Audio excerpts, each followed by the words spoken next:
ડીસા શહેરમાં છેલ્લા કેટલાક સમયથી ટ્રાફિક સમસ્યાના માથાના દુખાવા સમાન બની ગઈ છે. ત્યારે ડીસા પાલિકા દ્વારા વિકાસના કામો કરવા માટે પ્રયત્નશીલ જોવા મળી રહી છે. જેના ભાગરૂપે આજ રોજ ડીસા ડોક્ટર હાઉસમાં નવીન રોડ બનાવવાની કામગીરી અંતર્ગત કાયદેસર દબાણો દૂર કરવાની કામગીરી હાથ ધરવામાં આવી હતી. જેમાં હોસ્પિટલોની બહાર ઓટલાઓ તોડી પાડી રસ્તાઓ પહોળા કરીને નવીન રોડ બનાવવાની કામગીરી પાલિકા દ્વારા હાથ ધરાશે. શહેરમાં વિકાસ કાર્યો થાય તે ખૂબ જ સારી બાબત છે, પરંતુ વિકાસના કામો થયા બાદ દબાણો કરી રોડ રસ્તાઓ સાંકડા બનાવી દેવા પણ કેટલા યોગ્ય?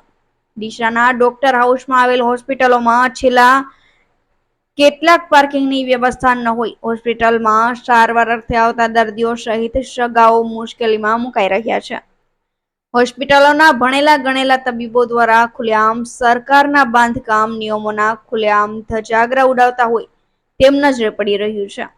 ડોક્ટર હાઉસની એક પણ હોસ્પિટલોમાં પાર્કિંગની વ્યવસ્થા રાખવામાં આવી નથી. જ્યાં પાર્કિંગની જગ્યાઓ છે તે ભાડે આપી કેટલાક તબીબો દ્વારા મસમોટી કમાણી કરી રહ્યા છે.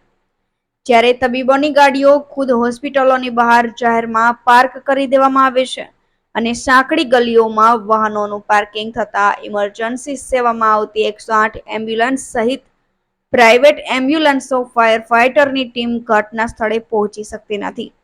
જેને લઈને હોસ્પિટલમાં સારવાર અર્થે આવતા દર્દીઓ સહિત સગા વહાલાઓ અને શહેરજનોમાં વહીવટીતંત્ર સામે ભારે આક્રોશ વ્યક્ત કરવામાં આવી રહ્યો છે.